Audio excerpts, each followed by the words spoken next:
آج اب دیکھیں تو دنیا بھر کے اندر جو سب سے زیادہ کثرت جن کی ہے تو وہ اہل سنت و جماعت. اعلیٰ حضرت امام اہل سنت الشاہ امام محمد رضا خان رحمۃ اللہ تعالی علیہ، آپ نے بھی وہی اہل سنت کے جو عقائد تھے، وہی جو بزرگوں کے عقائد تھے، صحابہ اور اہل بیت کے عقائد تھے، انہی کو آپ نے اجاگر کیا. اور ایک وہ وقت تھا کہ جب ان عقائد کو مٹانے کے لیے یا ان عقائد کو ختم کرنے کے لیے طرح طرح سے حربے استعمال ہو رہے تھے کہ کسی نہ کسی طرح لوگوں کے دلوں میں جو رسول اللہ صلی اللہ علیہ وسلم کی تعظیم ہے، عظمت ہے، محبت ہے، وہ نکل جائے. کسی طرح صحابہ کی کوئی معاذ اللہ اہل بیت اطہار کے خلاف اور طرح طرح کی اور ایسی چیزیں. تو اعلیٰ حضرت امام اہل سنت نے اس وقت جو انہی عقائد پر ایک طرح کا پہرا دیا، اور وہ تعلیم آپ نے قرآن و سنت کی روشنی میں آپ نے امت تک پہنچائی. آپ نے وہ کردار ادا کیا ہے کہ واقعی آج دنیا ان کو مجدد دین و ملت کے نام سے یاد کرتی ہے کہ وہ انہوں نے تجدید کر دی ہے. وہ کوئی نئے عقائد انہوں نے نہیں دیے، وہ وہی عقائد ہیں جو حضرات صحابہ کرام کے تھے، وہ وہی عقائد ہیں جو حضرات اہل بیت اطہار رضی اللہ تعالی عنہم اجمعین ان کے تھے. اور پھر انہی سے یہ سلسلہ چلتا چلتا آج الحمدللہ وہی تعلیمات اور وہی اپنے بزرگوں کے عقیدے اعلیٰ حضرت علیہ رحمہ نے بڑے واضح کر کے اپنے فتاوی جات کی صورت میں اور آپ نے اپنے رسائل کی صورت میں اپنے اسی تحریری کام کے ذریعے امت تک آپ نے یہ تعلیمات پہنچائی ہے. تو تعلیمات احمد رضا وہ وہی تعلیم ہے کہ جو تعلیم نبی پاک صلی اللہ علیہ وسلم نے صحابہ اور اہل بیت کو تعلیم دی ہے. تو آپ نے گویا کہ ان کے ساتھ جوڑا ہے، متصل کیا ہے. جو بیچ میں کوئی ایسا خلل آنے کی کوئی کوشش کر رہا تھا، خلل ڈالنے کی کوشش کر رہا تھا، تو آپ نے اس کو ختم کیا ہے.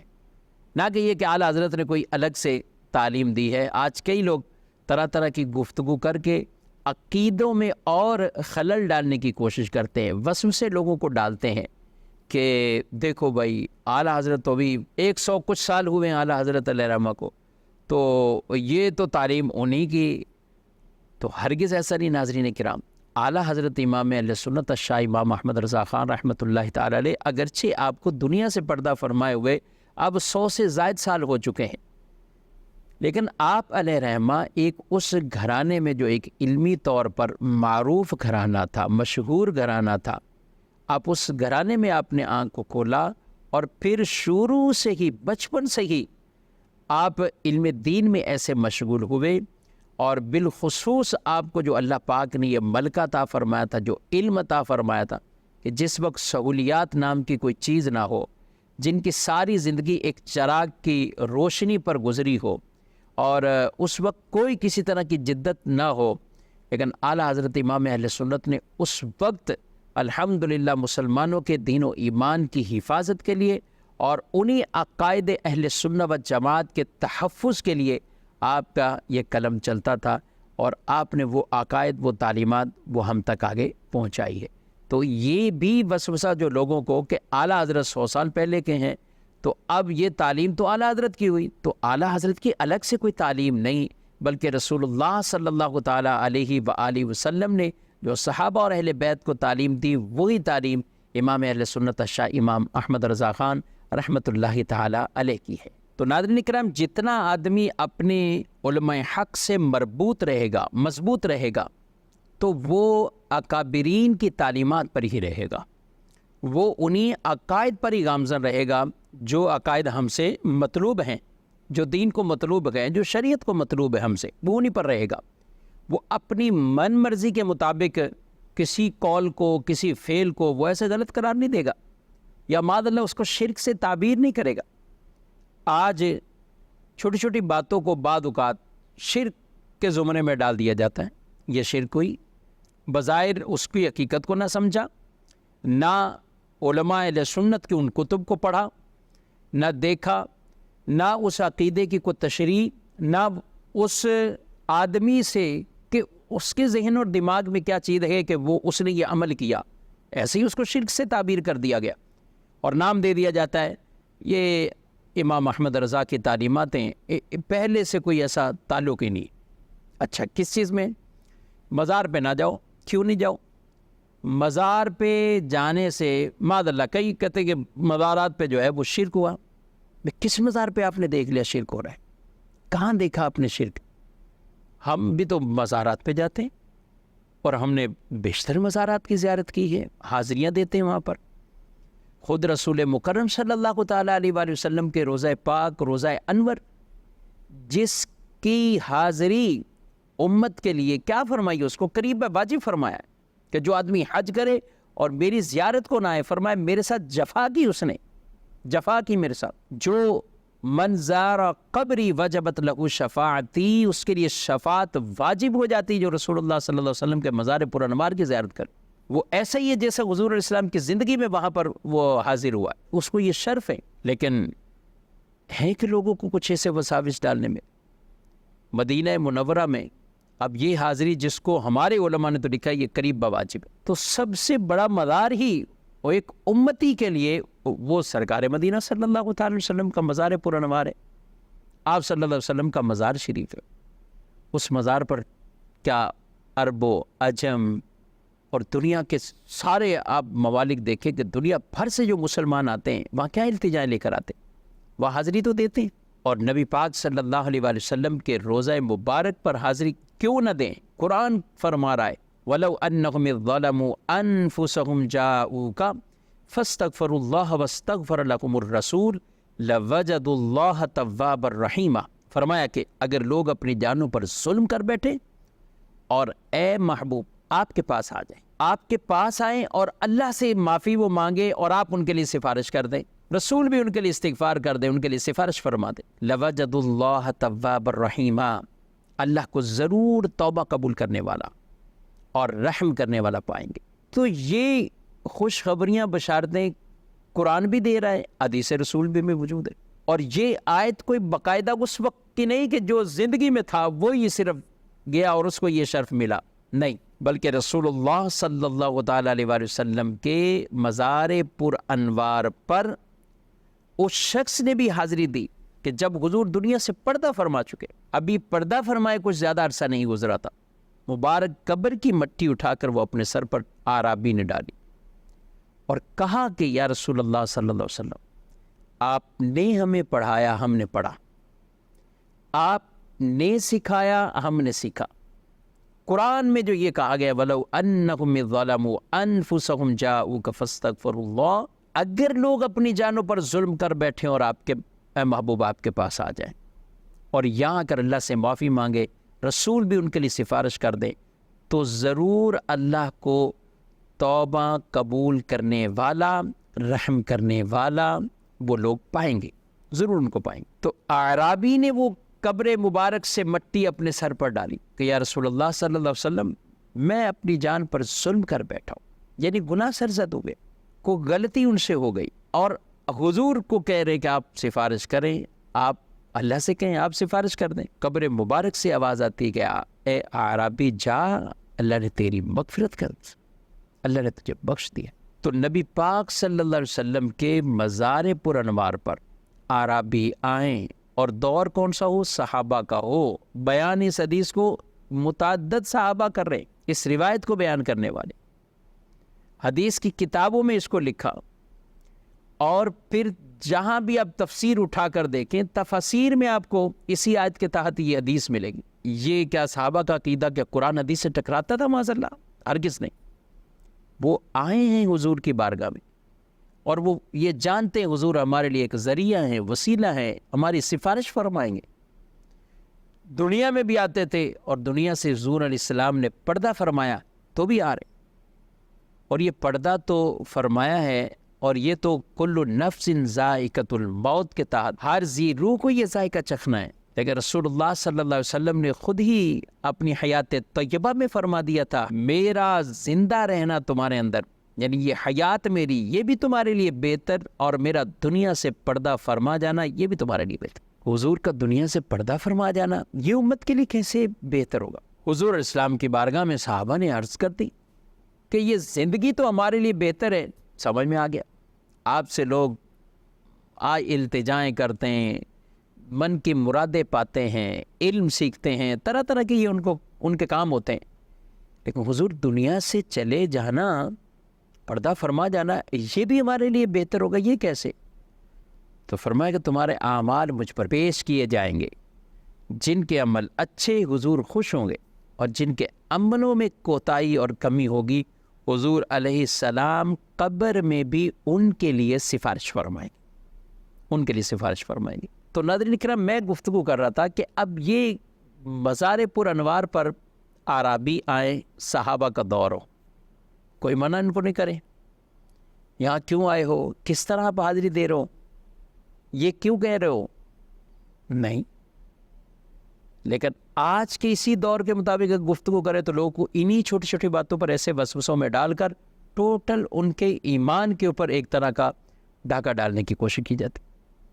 نہیں جی، قبر پہ نہ جائیں، مزار پہ نہ جائیں، کیونکہ وہاں شرک ہوتا ہے۔ کہاں سے شرک ہوتا ہے؟ کس مزار پر آپ نے شرک دیکھا؟ آپ جانتے ہیں شرک کسے کہتے ہیں؟ آپ ایک مسلمان کو مشرک قرار دے رہے ہیں۔ رسول اللہ صلی اللہ علیہ وسلم تو یہ فرمائے میری امت سے مجھے شرک کا خوف نہیں، اور آپ لوگوں کو مشرک قرار دے دیں، ان کو شرک قرار دے دیں۔ نہیں جی، ہم نے کسی کو دیکھ لیا تھا کہ اس نے سجدہ کیا تھا، ہم نے تو آج تک ایسا بندہ نہیں دیکھا کہ جو مزار پر سجدہ کر رہا ہو، واقعی نہیں دیکھا۔ یہ پتہ نہیں لوگ کچھ اپنے ساتھ ہی لے کے جاتے ہیں تو اسی سے سجدہ کرواتے ہیں، اور پھر اسی کی تصویر بنا کر شاید سوشل میڈیا پہ ڈالتے ہوں، ہو سکتا ہے دھوکے کا زمانہ ہے، یہ بھی کرتے۔ لیکن اگر بالفرض اگر کوئی اپنی جہالت کے پیش نظر اگر سجدہ بھی کر رہا ہو، تو آپ کسی کو اس عمل پر کیسے مشرک قرار دے سکتے ہیں جب تک آپ اس کی دل کی نیت پر واقف ہی نہیں ہیں؟ یہ یاد رکھیں، سجدہ اس کی دو قسمیں ہیں، سجدہ عبادت اور ایک ہے سجدہ تحیت، یعنی تعظیم سجدہ۔ عبادت کا سجدہ تو کسی شریعت میں کسی اور کے لیے اللہ کے سوا جائز نہ ہوا۔ جس نے عبادت کے لیے سجدہ کیا اللہ کے سوا کسی اور کے سامنے وہ جھکا اور سجدہ کیا، وہ تو دائرہ اسلام سے ہے ہی خارج، یہ کسی شریعت میں ہی نہیں رہا، آدم علیہ السلام سے لے کر نبی پاک صلی اللہ علیہ وسلم اور قیامت تک۔ آدم علیہ السلام کو بھی جو سجدہ کیا فرشتوں نے، تو وہ سجدہ عبادت نہیں تھا، ان کی تعظیم کے لیے سجدہ کیا گیا تھا۔ عبادت کا سجدہ صرف اللہ وحدہ لا شریک ہے، لیکن سجدہ تعظیم اس زمانے میں ہوا۔ آگے چلتے ہیں تو حضرت یوسف علیہ السلام کو بھائیوں نے سجدہ کیا، آپ کے ماں باپ نے سجدہ کیا۔ یہ کیا تھا سجدہ؟ سجدہ تعظیم تھا، یہ سجدہ تحیت تھا، تعظیمی سجدہ تھا۔ رسول اللہ صلی اللہ علیہ وآلہ وسلم سے جب صحابہ نے پوچھا یا رسول اللہ صلی اللہ تعالیٰ علیہ وآلہ وسلم، کیا ہم آپ کو سجدہ کریں، آپ ہمیں اجازت دیں؟ اونٹ آپ کو سجدہ کر رہے ہیں، شجر و حجر آپ آتے ہیں تو درود پڑھتے ہیں، کچھ درخت جھکتا ہے، تو یہ ہم بھی ابھی آپ اجازت دیں؟ تو آپ صلی اللہ علیہ وسلم نے منع فرمایا کہ میں کسی کے لیے یہ روا نہیں رکھتا، یہ اجازت نہیں دیتا۔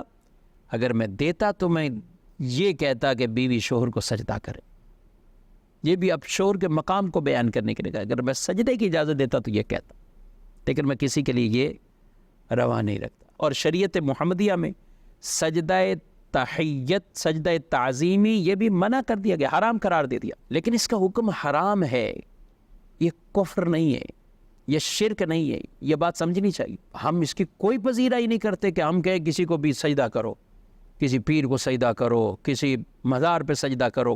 کون اس کی تعلیم دے گا؟ آپ ہماری کتابیں پڑھیں۔ دین آپ کسی ایک کے عمل کو لے کر آپ کیا لوگوں کو معاذ اللہ کافر بنا دیں گے؟ یہ بالکل غلط بات۔ علماء اہل سنت کی کتابیں پڑھ کے دیکھیں، کتنی سخت تنبیہات کے ساتھ اور سختی کے ساتھ کتابوں میں واضح لکھا، کوئی کسی پیر کو نہیں سجدہ کرے، نہ کسی مزار پر، نہ کسی اور، یہ بالکل اس کی اجازت ہی نہیں۔ ہمارے علماء نے تو یہاں تک لکھا ہے کہ کسی کی تعظیم کے لیے کوئی اتنا جھکے کہ وہ ویسے ہی حد رکوع تک پہنچ جائے، اس کو بھی ناجائز لکھا ہے، اس کو بھی ناجائز لکھا ہے۔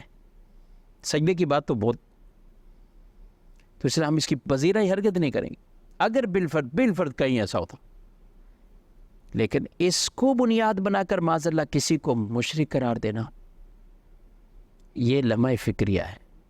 یہ اس آدمی کے لیے کہ جو معاذ اللہ کسی کے بارے میں یہ گمان رکھے، یہ کسی کو یہ قرار دے دے۔ مزارات اولیاء یہ تو وہ جگہیں برکت والی ہیں کہ جہاں سے لوگ تلاوتیں، ذکر، درود، نعتیں پڑھ کر اپنے دلوں کو سکون پہنچاتے ہیں، اور یہ غرض لے کر وہاں حاضری دیتے ہیں کہ یہ ہمارے لیے ایک وسیلہ بن جائیں گے۔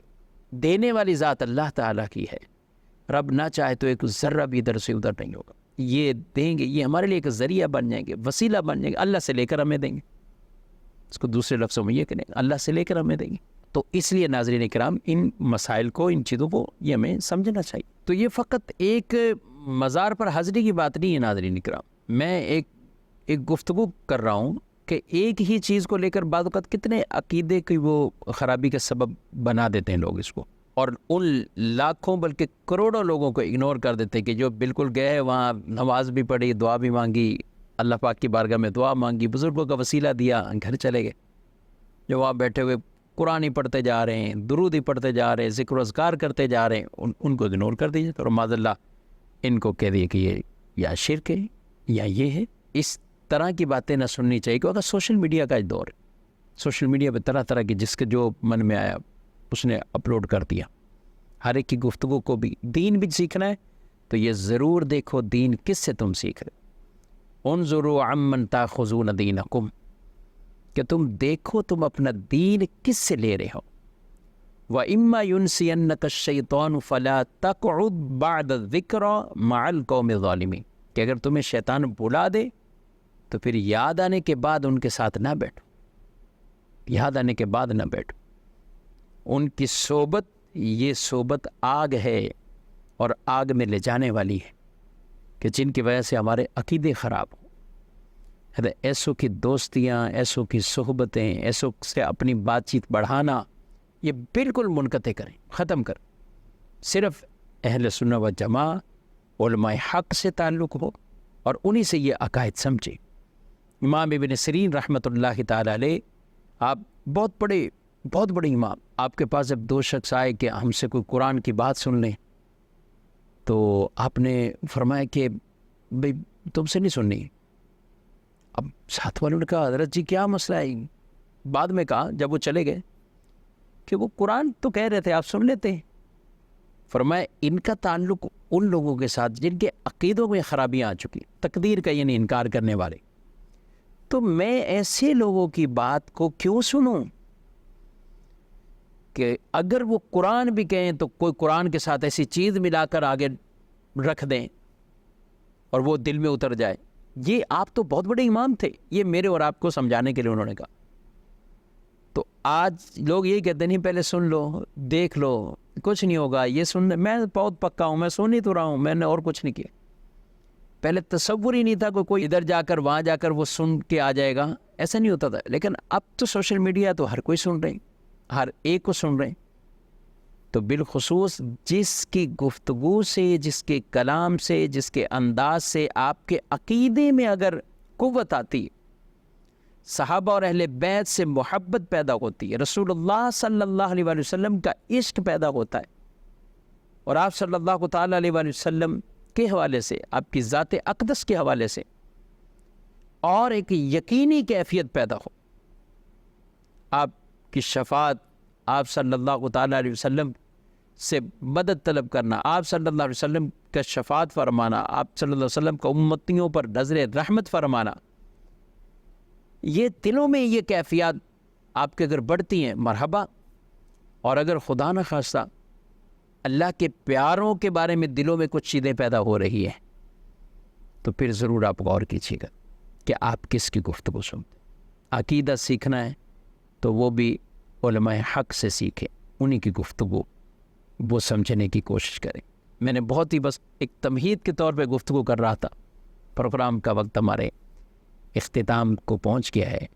عقیدے کی اہمیت جب ہوگی تو پھر عقیدے کے تحفظ کے لیے بھی ہم کچھ کردار ادا کریں۔ علماء نے لکھا کہ جس کو سلب ایمان کا خوف نہ ہو تو خطرہ ہے کہ موت کے وقت ایمان ہی نہ چھن جائے، موت کے وقت ایمان ہی نہ چڑھ جائے۔ تو اپنے آپ کو ان اکابرین کے ساتھ مربوط رکھیے، انشاءاللہ اس کی برکات آپ زندگی میں پائیں گے۔ اللہ پاک ہمارے عقائد کی حفاظت فرمائے اور ہمیں انہی عقائد پر، درست عقائد پر استقامت عطا فرمائے، ہماری نسلوں کو بھی یہ سعادت عطا فرمائے، آمین بجاہ نبی الامین صلی اللہ علیہ وآلہ وسلم۔ آؤ علم سیکھیں، آؤ علم سیکھیں، آؤ علم سیکھیں، آؤ علم سیکھیں۔